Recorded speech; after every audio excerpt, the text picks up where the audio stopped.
ምስጋና ለነ ትራኦሬ ድረስና አሁን ላይ የአፍሪካ ነገር የዓለም ትኩረት ሆኗል። በአህጉሪቷ ዙሪያ የተለያዩ ተግባራት እየተከናወኑ ሐሳቦችም እየተሰጡ ነው። በተለይ አብዛኛው የዓለም ሕዝብ ለአፍሪካውያን ጥብቅና መቆሙ በምዕራባውያኑ ዘንድ ሽብርን ፈጥሯል።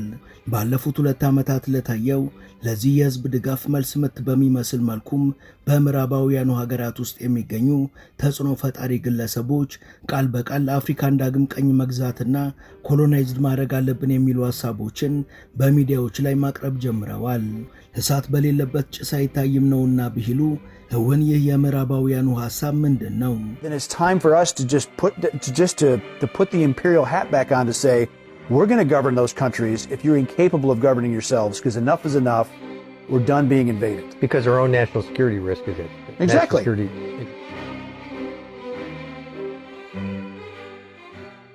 ሰላም ውድ የመሿለኪያ ቤተሰቦች፣ በዛሬው መሰናዷችን በአህጉራችን አፍሪካ ዙሪያ ያለውን ተጨባጭ እውነታና በሚዲያዎች እየተንጸባረቁ ስላሉ ሐሳቦች እናወጋቸዋለን።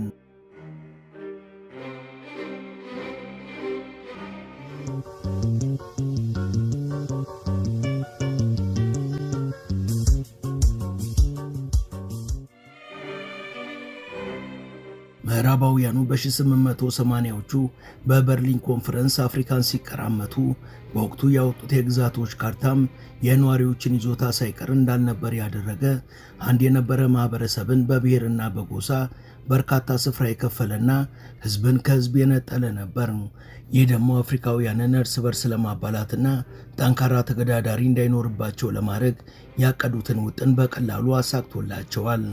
በወቅቱ ይህን አሰራር የተቃወሙ በርካታ አፍሪካውያንም በቀኝ ገዢ ኃይሎች በግፍ እንዲገደሉ ተደርጓል። በውጤቱም ከአሁኗ ኢትዮጵያ በስተቀር በሁሉም የአፍሪካ ሀገራት ከግማሽ ምዕተ ዓመት በላይ የቆየ አስከፊ የቅኝ አገዛዝ ስር ወድቀው የሰው ልጅ መቋቋም ከሚችለው በላይ የሆኑ ስቃይና መከራዎችን ተሸክመዋል። ሚያዝያ 30 ቀን 2025 በተካሄደ ኮንፈረንስ ላይም ይህን የአውሮፓውያኑን ሴራና የአፍሪካ መሪዎችን ዳተኝነት አምርረው የተቹትና አፍሪካውያን ለተለመደው የምዕራባውያኑ ፕሮፓጋንዳ እንዳይማልሉ የተናገሩት ፕሮፌሰር ሉሙምባና በስፍራው የነበሩ እንግዶች ጠንከር ያለ ሐሳብን ነበር ያነሱት።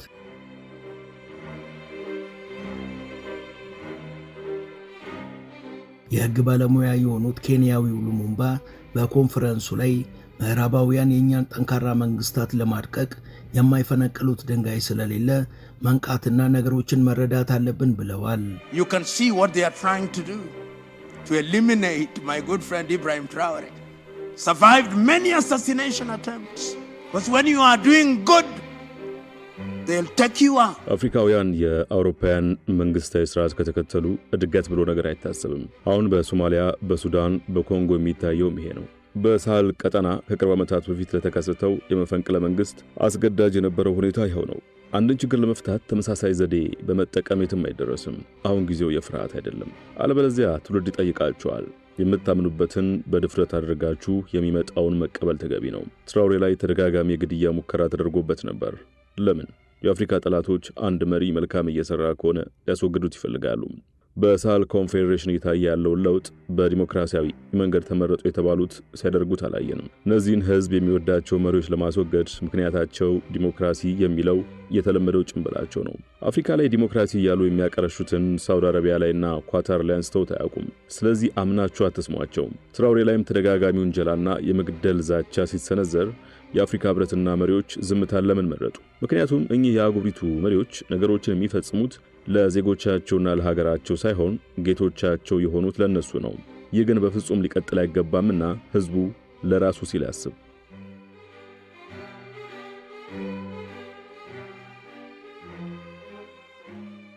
በእርግጥም ፕሮፌሰር ሉሙምባ እንደተናገሩት ምዕራባውያኑ ስለ ዲሞክራሲ፣ ስለ ምርጫ፣ ስለ ሰብአዊ መብት አውርተውና በእነዚህ ነገሮች አመካኝተው ሀገራትን እንዳሻቸው ያወድማሉ እንጂ እውነት የሚያሳስባቸው ነገሮች ቢሆኑ ኖሮ ከሊቢያና ከሱሪያ ይልቅ ቅድሚያ እነ ሳውዲ ላይ ነበር።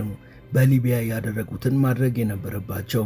ገና በተቃራኒው እነሱ ከነሳውዲ ጋር አርቦች ናቸው።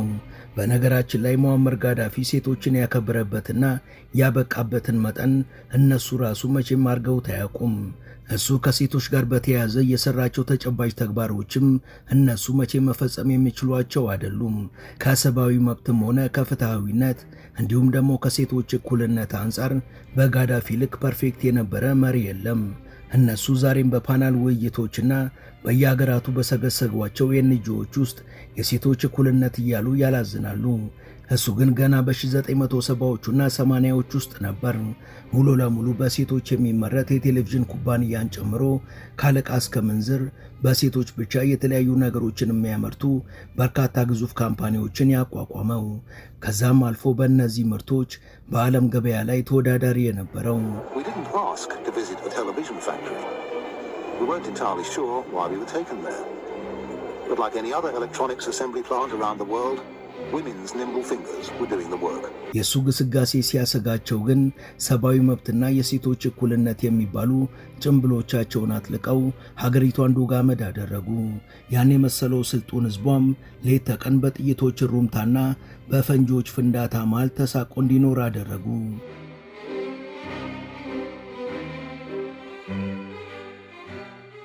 በጋዳፊ ላይ በፈጸሙት እንዲሁም በተመሳሳይ ድርጊቶቻቸው ምዕራባውያኑን ዘውትር የምትኮንነው ክሌር ዳሌ ምዕራባውያኑ ለአፍሪካ ያሰቡ መስለው የሚፈጽሙት ግፍ ከለከት ያለፈ ነው፣ ድርጊታቸው ማሳማኝ ያልሆነና ምንም አግባብነት የሌለው ነው፣ ጋዳፊም የዚህ እኩይ ተግባራቸው ሰለባ ነው በማለት ከጥቂት ዓመታት በፊት ተናግራ ነበር። I voted against this report. Its timing is pretty appropriate, coming as it does a few short weeks after the 11th anniversary of the day Libyan leader Muammar Gaddafi was killed during the NATO assault on Libya, sodomized with a bayonet. ኔቶ ሊቢያን ያወደመበት ኦፕሬሽን የተፈጸመው በነጻነት በዲሞክራሲና በሰብአዊ መብት ሽፋኖች ነው።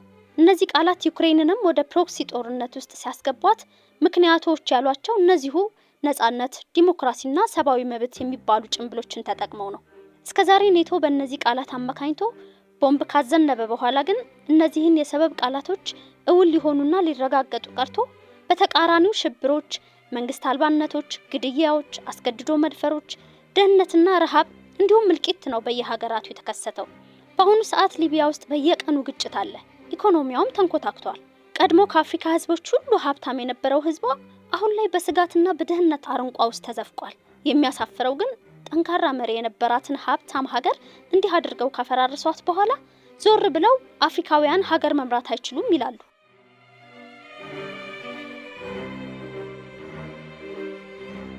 ምዕራባውያኑ ላለፉት 400 ዓመታት አፍሪካን በቀጥታም ሆነ በተዘዋዋሪ ማወካቸውንና በቁሟ መቅበራቸውን ቀጥለዋል።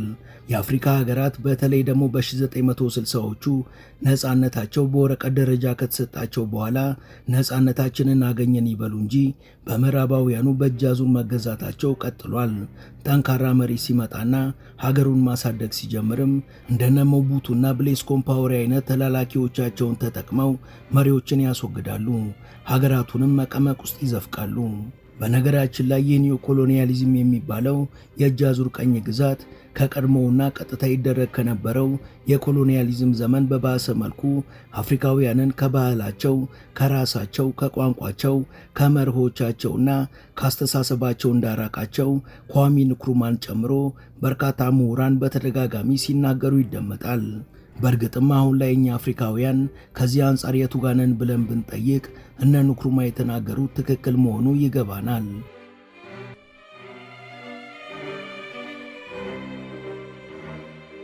ውድ የመሿለኪያ ቤተሰቦች ተረካችንን እዚህ ድረስ ከተከታተላችሁት ዝግጅታችንን እንደወደዳችሁት እርግጠኞች ነን። ከእናንተ የሚጠበቀው ቻናሉ የበለጠ እንዲያድግ አንድ ጊዜ ሰብስክራይብ ማድረግ ብቻ ነው። እናም ሰብስክራይብ እንድታደርጉ አስታውሰን ተረካችንን እንቀጥል።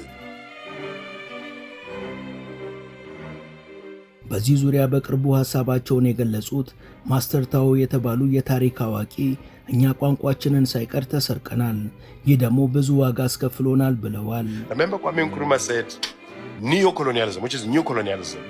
Our form of neo-colonialism is neo-apartheid. and neo-colonialism produced neo-African culture.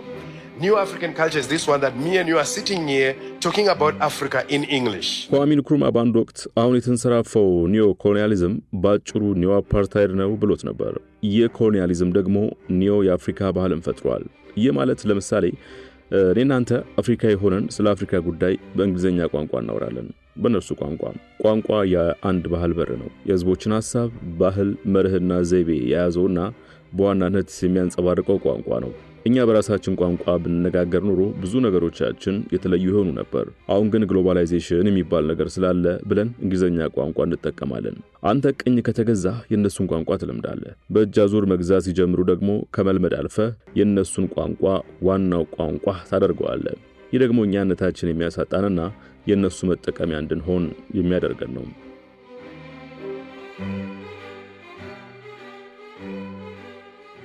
እውነታው ይሄ ይሁን እንጂ ዛሬም ድረስ አፍሪካን እንደ ቀድሞ በባርነት ቀንበር ውስጥ አድርገው ለመግዛት የሚቋምጡ በርካታ የምዕራባውያን ሀገራትና ጥቂት የማይባሉ ዜጎቻቸው አሉ። በእነሱ ምክንያት ካለፉት 400 ዓመታት ጀምሮ የሁሉ ሰው እንደ ጤዛ እየረገፈ የአህጉሪቷን ሀብትም እንዳሻቸው መዛቃቸውን ቀጥለውም ቢሆን በፍጹም ሊያጠግባቸው ግን አልቻለም። በነገራችን ላይ ምዕራባውያኑ በአፍሪካ ያለው ሀብቴኛ ነው፣ ኢትዮጵያም ትሁን ላይቤሪያ፣ ጋናም ትሁን ማዳጋስካር ሁሉም ድሃዎች ናቸው፣ ህዝቦቻቸውም መስራት መለወጥና ማወቅ አይችሉም፣ ስለዚህ እኛ መጠቀም አለብን ብለው መናገር የጀመሩት አሁን ሳይሆን ገና ከ19ኛው ክፍለ ዘመን መባቻ ጀምሮ ነው። ሁሉም ግን በውስጣቸው አፍሪካውያን ከነሱ የበለጠ የሕክምና፣ የአስተዳደር፣ የህግ፣ የሥነ ጥበብ፣ የሥነ ሕንፃና የሥነ ግብርና ዕውቀት እንዳላቸው ጠንቅቀው ያውቃሉ። ገና ከ19ኛው ክፍለ ዘመን መባቻ ጀምሮ እኛንን ስልጡኖቹ የሚለውን ይህን ትርክታቸውን በየሀገራቸው በሚገኙ የሬዲዮና የቴሌቪዥን ፕሮግራሞች ላይ በተደጋጋሚ ያቀርቡ ነበር። ምክንያቱም ህዝባቸው ይህን ፕሮፓጋንዳቸውን አምኖ እንዲቀበላቸውና ለምን እንዲህ ታደርጋላችሁ የሚል ተቃውሞ እንዳያነሳባቸው ነው። ለምሳሌ በ1960ዎቹ በሴራሊዮን የሆነ ግዛት ውስጥ ለመጀመሪያ ጊዜ ውድ ማዕድን መገኘቱን ተከትሎ የሰሩትን ዶክመንተሪ ብትመለከቱ እኩይ ሐሳባቸውና ተግባራቸው ምን ያህል ስር የሰደደ እንደሆነ የሚያረጋግጥ ነው። Precious stones, as they are washed from the soil, now shown to the Queen, are of course considerably less precious than they will be when cut as either gems or industrial diamonds. በነገራችን ላይ በተለይ ከቅርብ ዓመታት ወዲህ አፍሪካን ዳግም ኮሎናይዝድ አድርገን መግዛት አለብን የሚሉ ሐሳቦችን ተጽዕኖ ፈጣሪ ሰዎቻቸው ማስተጋባት ጀምረዋል። በቅርቡ በዚህ ዙሪያ የተናገረው ኢንቨስተሩና የቢዝነስ ባለሙያው አሜሪካዊው ኤሪክ ፕሪንስ አፍሪካውያን ለራሳቸው መሆን ስለማይችሉ እኛ ዳግም እነሱን መግዛት አለብን በማለት ቃል በቃል ተናግረዋል። Then it's time for us to put the imperial hat back on to say we're going to govern those countries if you're incapable of governing yourselves, because enough is enough. We're done being invaded. Because our own national security risk is at stake. Exactly. በዓለም ላይ በርካታ ሀገራት ራሳቸውን በአግባቡ መምራት አልቻሉም። ከዚህ አንጻር እኛ የኢምፔሪያል ኩፍያችን በድጋሚ በማድረግ እነዚህን በርካታ ሀገራት ዳግም ማስተዳደርና በቅኝ ግዛት መግዛት አለብን። ይህን ለማድረግ ትክክለኛው ጊዜ አሁን ነው። ሁሉም የአፍሪካ ሀገራት በሚባል መልኩ ራሳቸውን በአግባቡ ማስተዳደር አይችሉም። በአፍሪካም ሆነ በላቲን አሜሪካ ያሉ መሪዎች በሙሉ ለሀገራቸው ምንም ደንታ የላቸውም። በዚህ አቋሜ ሰውኔን የኮሎኒያሊዝም አቀንቃይ ነው ካለኝ አዎ ልክ ነህ ነው የምለው። የአፍሪካና የላቲን አሜሪካ ህዝቦች የተሻለ ጥሩ ነገር ይገባቸዋል። ያንን ደግሞ የሚያገኙት ከኛ ነው።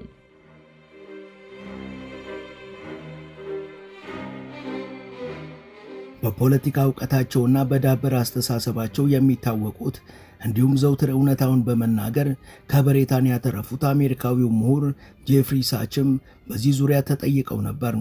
እሳቸውም አፍሪካውያንን አትችሉም ከማለታችን በፊት እኛንን እንዳትችሉና እንዳትጠነክሩ ያደረግናችሁ ብለን አስቀድመን መናገር አለብን ብለዋል።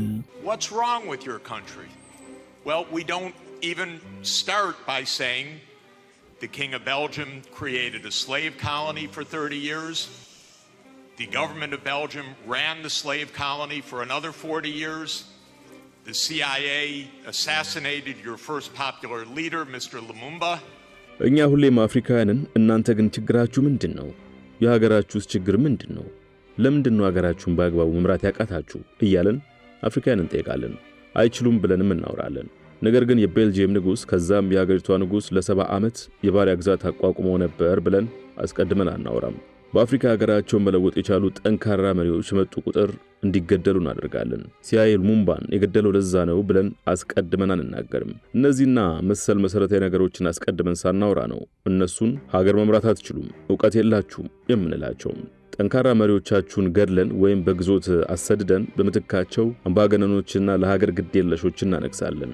ግን ይህን ሳናወራው ነው እነሱን ሀገር መምራት አይችሉም ብለን የምንፈርጃቸው። በዚህ ዘዴ ተጠቅመን ማዕድኖቻችሁን እንዘርፋለን ብለንም አንነግራቸውም። ግን እነሱ ሀገር መምራት አይችሉም፣ አልሰለጠኑም፣ እነሱን ቅኝ መግዛታችንም ትክክል ነው እያለን እናወራለን። እውነታው ግን የሁሉም ችግሮቻቸው ዋናው ምክንያትና ተጠያቂዎቹ እኛ ነን።